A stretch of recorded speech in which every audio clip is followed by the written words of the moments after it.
Welcome back to Mindful Conversations. This is the first time we've been in the studio in 12 months. It's unreal. A lot's happened. You know, when I think about life, I think of life as a journey, and for most of us, it is a journey. Other people, they look at it as a game. Some people look at it as the seasons. Right now we're in spring, but it's inevitable. If you live long enough, you're going to go through different seasons or you're going to go through different situations. Today, my guest is Stephen Drew. We're going to talk about the journey that he has been on. He's an author, and I think you'll be fascinated with his story. Stephen, thanks for being on the broadcast. Thanks for having me. So, my good friend told me about you. I looked at your book and I said, this is perfect because I've been to St. James and I love the journey, even though I only took very few steps, but you took the full steps. So tell us the backstory of how this happened to you. Well, you know, the question there is, where do we begin, right? I'll start with this. 2010 was a very difficult year. It was a year fraught with a lot of loss, a lot of tragedy, and it was compressed over a very short period of time. And the nutshell version is I had a close friend and mentor who suffered a relapse of a terminal disease. My father-in-law passed away. One of my stepchildren had just a life-changing personal crisis. The aforementioned friend and mentor passed away. My 28-year-old son ended his own life, and my marriage ended. So it was a heck of a year. And at the end of that year, I felt the need to simplify. So at the time when I was married, I was living in Watertown, and I moved north to Morris. And I moved there because it was just this beautiful, bucolic, small town environment, and I needed things to be simple and quiet. And I fell into what I later found out is a minimalist lifestyle. I love it, yeah. Yeah, it's, I didn't have a name for it for a couple of years, but then I saw a podcast called The Minimalists, and I said, yeah, that's me. That's how I live, you know. But one of the things that happened when I moved there was I got in the habit of walking every day. And a couple of years had gone by, and I had been reacquainted with the Camino De Santiago. Originally, I had read about it many, many years ago. And then when I saw the Martin Sheen movie, The Way, it reminded me of it. Sure. Never had a thought of actually walking it. But I was out one day for a walk. It was a hot August day, one of those really sticky, humid days, and I was just walking along step, step, step, step. And from one step to the next, the Camino de Santiago as a complete reality came into my life. Explain that. What do you mean by that? No decision making, no nothing. Okay. I'm walking along, and one step, there's no Camino in my life, and by the time that foot hits the ground again, it is now a part of my life, and it is going to happen. So it's like a flash or an insight? It's a flash insight, we could call it, okay. Really. It sounds like a St. Paul event, It's very much along those lines. Okay. And you know, the short of it is, I thought I'd lost my mind. Okay, because you're under a lot of stress. Well, you know, I was about to embark on a new business venture, and I really, this was not something that it was on my list of things to do, and here it is. Okay. And immediately following that thought, I mean, it straightened me right up, was the idea that just live your life. You know, just go through what's before you, and you'll know when it's time. Okay. And 3.5 years later, I found myself walking the Camino de Santiago. By yourself? I did. Okay. I went by myself. I did meet others. I walked the first 11 days, I walked with company. Okay. The middle section of the Camino, I walked alone. And then in the end, the last part, it was sort of a mixed bag with that. But yeah, that's essentially how it went down. And you wrote a book about it. I did. And the title is Into the Thin. Into the Thin, a pilgrimage walk across northern Spain. Okay, and what's your website? It's authorstevendrew.com, and it's Stephen with a PH. Okay, so when I saw the book cover for the first time, which was about a month ago, a friend of mine said, what did you think, Into the Thin? I said, I don't know, maybe it has to do with this or that. And then we had you on a podcast, and then you explained it, which I thought was genius. So how'd you come up with the title, and what does the title Into the Thin mean? How I came up with it is one of my favorite stories about writing this book. But I know I wanted to do something based on the idea of thin places. It's an old Celtic notion that there are places in the world, on the planet, actually in the heart, where the veil between matter and spirit is very thin. Where one perhaps could experience something of the eternal or of the divine and still have feet planted on the earth. Well, let me stop you there. When you were walking in Morris, don't you think you had one of those? Oh, most definitely. I mean, yeah. Okay, Yeah. I don't mean to steal the thunder, but I'm thinking that was the beginning of the thinness. Oh, most definitely. Okay. Yeah. Okay. And when you have an experience like that, then you play the tape back, and you can find any number of these things. Wonderful. You think the it's way. that widespread that most of us have experiences like this, or sure. Oh, you do? Why not? Well, Yeah, it's a matter of do we pay attention or do we not, pay right? attention and focus on it? And usually what it takes for us to pay attention is something like a tragic year. Right. When my ego is absolutely stripped clean, when I have lost seemingly everything, when I have to start my life completely anew, it allows for some spirit to shine through. If I don't have this to look at, well, I have that to look at. So the crisis becomes an opportunity. The crisis becomes a gift. A gift. Yeah, absolutely. Now, some people, when a crisis happens, they turn bitter.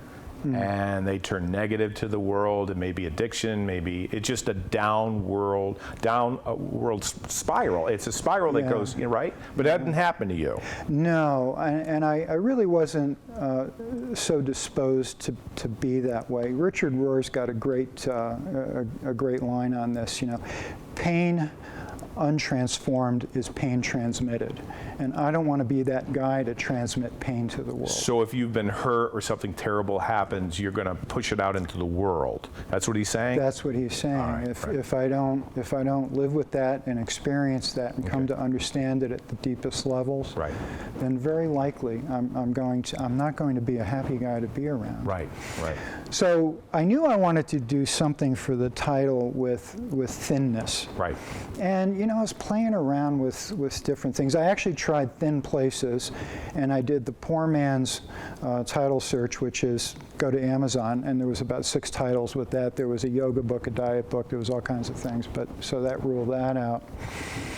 And then I started playing around. I'm a writer, so I play with words. And I started playing with prepositions because they refer to placement. And I thought, okay, maybe that could work. Anyway, it was a sunny summer day, and I had the sunroof open, and I had the Jimmy Buffett radio station on my satellite radio. And now, you think Jimmy Buffett music, you think of steel drums and stuff. And on comes this song. And I had just put the words into the thin in my consciousness, and on comes this song, Into the Mystic. Wow. And I said, okay, thank you. Yes. So there's my title. That's wonderful. And then the subtitle was just, I needed something descriptive of what that was about. So. That's real magic in my mind. It is, isn't it? Yeah, it's when things come together, you notice them, and it changes your whole life. Indeed, indeed. So tell us about the walk. Where did you begin? There's a number of routes that make up the Camino De Santiago. It's a 1,000-year-old pilgrimage. It's one of the 3 great Christian pilgrimages, the other 2 being Rome and Jerusalem. The thing that distinguishes the Camino de Santiago from the other 2 is that the Camino is the pilgrimage that still involves the original form of transportation, walking. Right. And the entire route is walked. You can also go on horseback, or you can bike, believe it or not. But there's no motorized transport, at least theoretically. And I was committed to walking the entire route. So the Francaise Route is the traditional route, the French way. Okay. That begins in the town of Saint-Jean-Pied-de-Port. It's in southwestern France, just nestled right in the Pyrenees. The first day of the walk is the hardest day of the walk. Why? It's an incredibly steep climb. Okay. It goes through a mountain pass. People talk about climbing the Pyrenees. Actually, you don't. You climb a mountain pass. Okay. And it's a 24-kilometer walk, mostly up. The first 20 kilometers are all incline.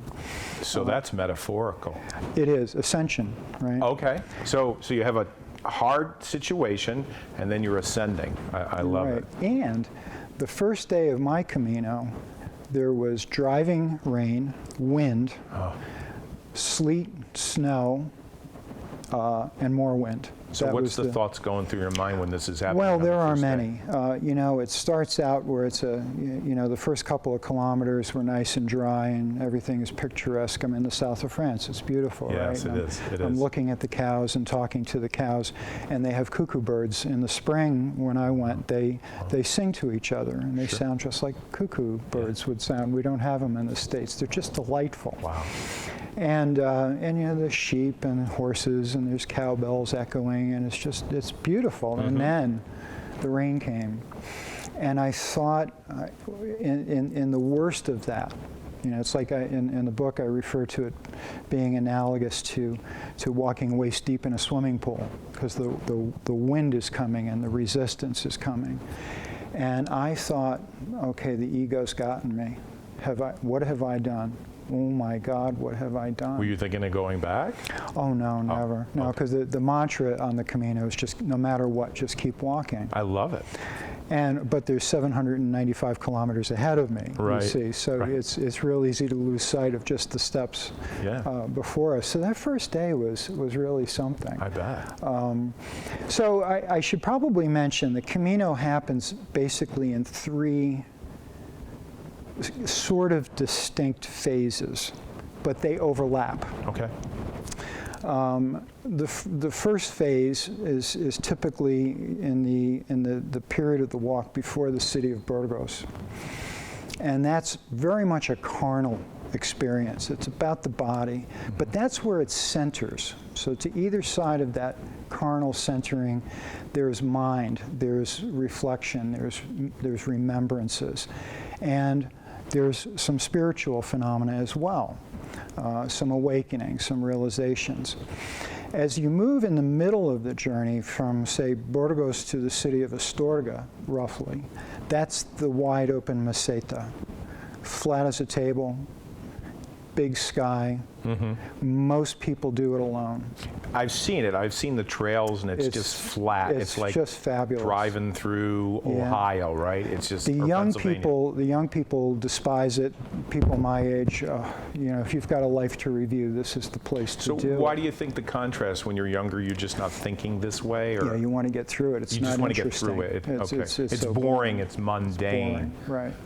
So that middle part is very much a mind-centered thing. You have the carnality of the walk always, and you have some spiritual reflection certainly, but the centering experience during that period of time is very much in the mind.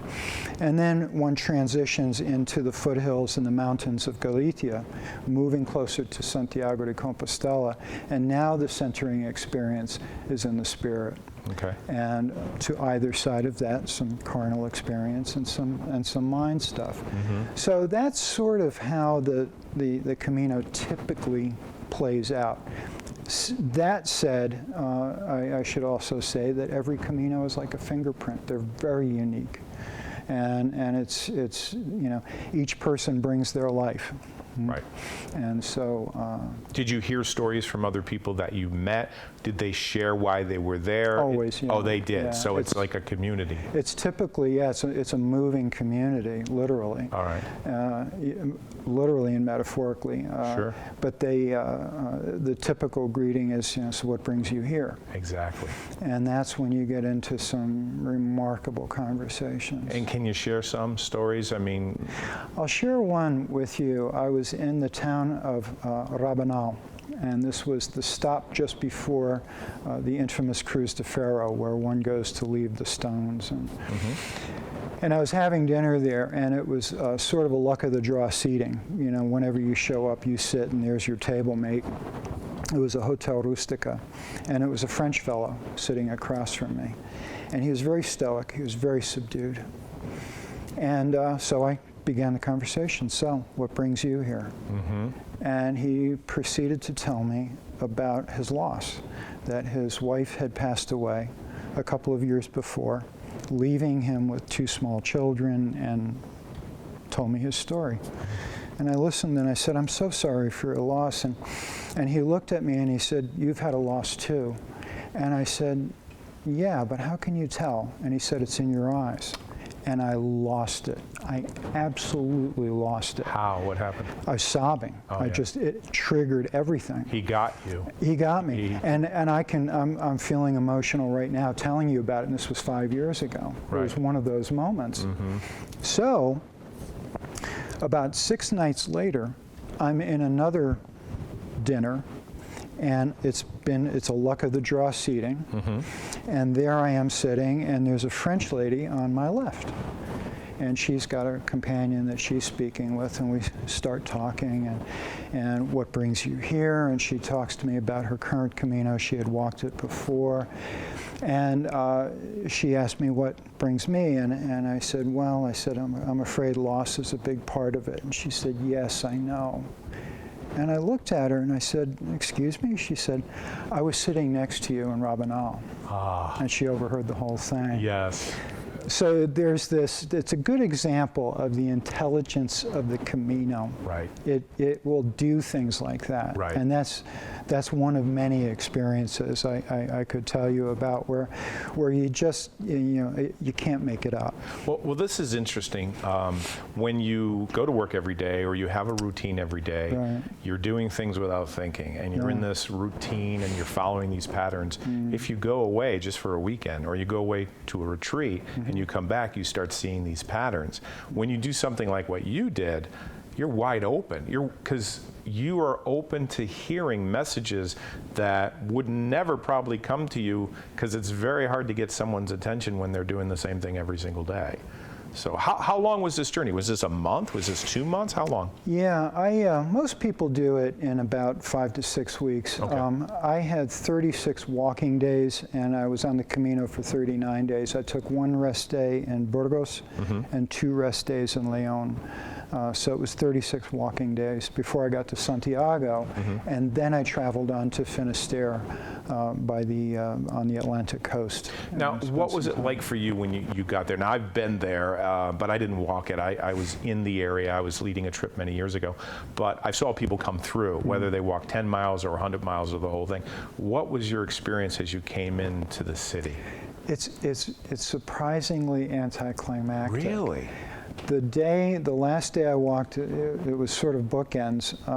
The rain on the last day I walked was almost as harsh as the first day. Okay.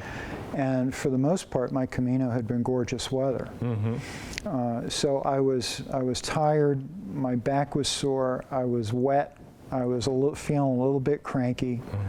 And I got into the Praça de Abodouro, and I looked at the western facade of the cathedral, and I dropped on one knee, and I said a prayer of thanks but it was surprisingly anticlimactic. That's surprising. Yeah, that's. So I went and I got my Compostela certificate, and then the following day is when I got caught up with going to the Pilgrim Mass and, Sure. and touching the statue of Yes. St. James Yes. and viewing the reliquary down in the crypt. And, Got it. and all those beautiful things. Yeah, I know what that's like, but I don't know what it would be like to walk all that time. Now, since then, you've written the book and you're also speaking. And you have a couple places. I know you're speaking in Morris. I know you're speaking in Litchfield, Connecticut. And I also see that more people are going to want to hear this story. But I guess what I want to ask is, how have you changed yourself? That's the million-dollar question, isn't it? Mm-hmm. I think I am kinder. I am more compassionate. I'm more loving. I'm more considerate.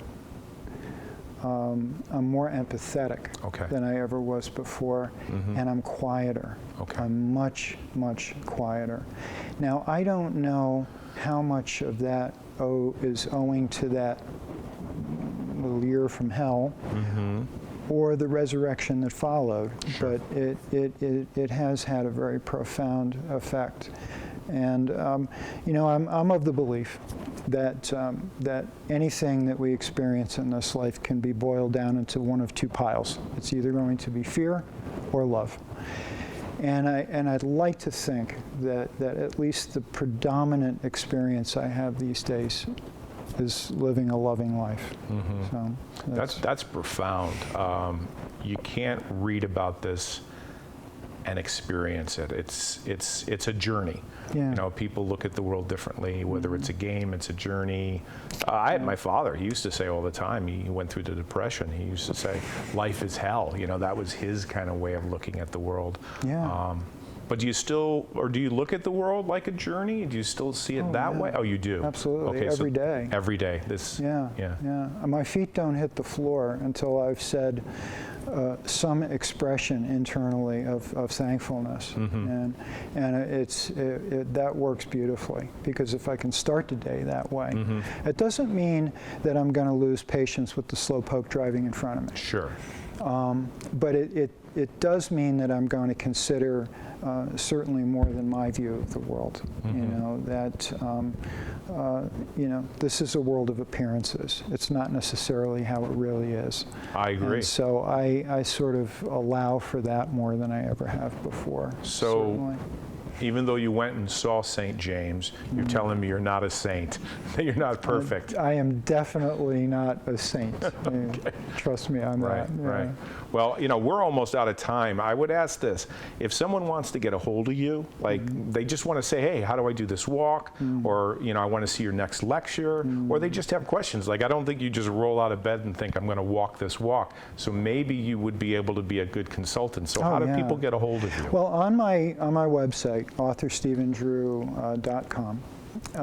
There's a contact page and there's an email there, so that's the easiest way. I'm also on Facebook. Okay. Author Stephen Drew is my author page, and then I'm on as Stephen Drew as well.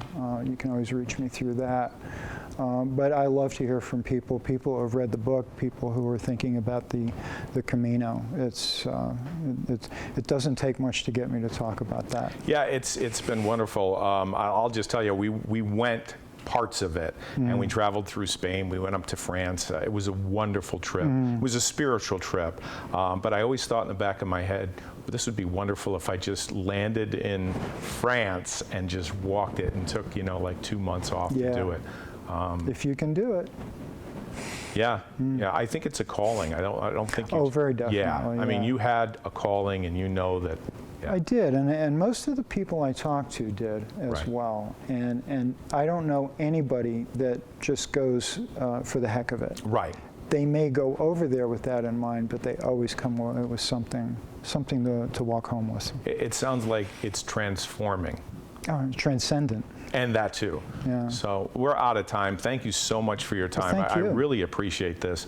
As do I. And your message has a point to it, and I know it can change people's lives. So definitely. I would say this, come back again because we have to do this again, but we're out of time. Everyone listening, Stephen Drew, Into the Thin, right? And you also can go to his website and find out where he's speaking next. So until next time, stay focused and mind yourself.